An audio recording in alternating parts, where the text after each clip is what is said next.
Microsoft এক্সেলের নতুন একটি ভিডিওতে আপনাদেরকে ওয়েলকাম। দেখতে পাচ্ছেন স্ক্রিনে আমার একটি ডাটা আছে।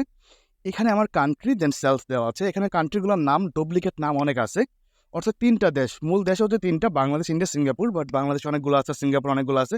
এখন আপনাকে বলা হলো বাংলাদেশের সবগুলো টোটাল, সিঙ্গাপুরের সবগুলো টোটাল, ইন্ডিয়ার সবগুলো টোটাল বের করে এই সবগুলো টোটালকে আবার যোগ করে আবার টোটালটা দেখানোর জন্য। তাহলে অনেকে কী করবেন, অনেকে হয়তো বা পিভট টেবিল ইউজ করবেন। যেমন পিভট টেবিল ইউজ করতে হলে আমাদেরকে কী করতে হয়, ডাটাটাকে সিলেক্ট করতে হয়, তারপর ইনসার্টে যেতে হয়, তারপর এই যে পিভট টেবিলে ক্লিক করলে পিভট টেবিল দিয়ে করতে পারবেন। বাট পিভট টেবিল ছাড়া আজকে আপনারা এটা করতে পারবেন। তার জন্য প্রথমত আপনাদেরকে সমান সমান দিয়ে একটা ফর্মুলা লিখতে হবে, যেটা আপডেট ভার্সন অর্থাৎ 365 পাবেন। ফর্মুলার নাম হচ্ছে গ্রুপ বাই। গ্রুপ বাইকে কল করার পরে এখানে রো ফিল্ড অপশন আছে। এখানে রো ফিল্ড বলতে বোঝানো হচ্ছে যে আপনি কি চাচ্ছেন। আমি চাচ্ছি এখান থেকে কান্ট্রি অনুযায়ী সেলস দেখতে, সেজন্য সবগুলা কান্ট্রিকে আমরা সিলেক্ট করে দিলাম উপর থেকে নিচ পর্যন্ত।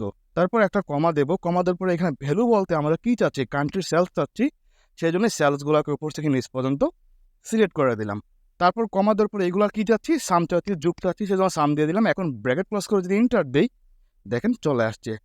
দেশের নাম কিন্তু 3টা 4টা করে রয়েছে, কিন্তু এখানে কিভাবে আসছে, বাংলাদেশ যতগুলো আছে সবগুলো টোটাল আসছে, ইন্ডিয়া যতগুলো আছে সবগুলো টোটাল আসছে, সিঙ্গাপুর যতগুলো আছে সবগুলো টোটাল আসছে। এবং এখানে দেখেন আমি এটাকে সিলেক্ট করলাম, এই যে সেটা সঠিক আছে কিনা।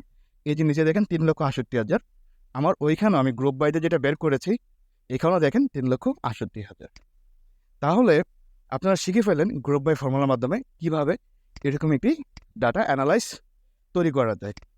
এখন উপরে যে হেডারটা, বাংলাদেশ বলতে কি এটা কান্ট্রি, তো উপর হেডারটা আপনি ম্যানুয়ালি যদি টাইপ করেন আপনি টাইপ করতে পারবেন। বাট ম্যানুয়ালি টাইপ না করেও আপনি উপরে হেডারটাকে নিয়ে আসতে পারবেন। সেটা কিভাবে, ফর্মুলার এখানে এসে সামের এখানে এসে ব্র্যাকেটটা তুলে দিয়ে তারপর কমা দেওয়ার পরে এখান থেকে একদম নিচেরটা, ঠিক আছে, একদম নিচেরটা সিলেক্ট করে দিন, তারপর ব্র্যাকেট ক্লোজ করে দেন, ইন্টার দেন। দেখেন কান্ট্রি এবং সেলস এই দুইটা হেডার কি এখানে অ্যাড হয়ে গেছে।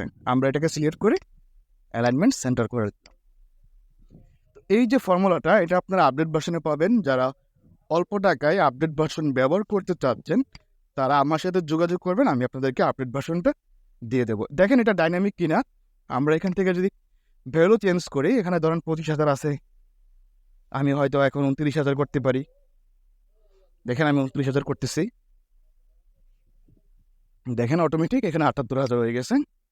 ধরেন আমি 31,000 করে দিই, দেখেন 80,000 হয়ে যাবে, 1,80,000 বাংলাদেশ। 31,000 করে দিলাম, দেখেন 1,80,000 হয়ে গেছে, অর্থাৎ এটা সম্পূর্ণ ডাইনামিক। তো ভিডিওটি যদি ভালো লাগে অবশ্যই লাইক কমেন্ট শেয়ার করতে ভুলবেন না। সবাই ভালো থাকবেন, আল্লাহ হাফিজ।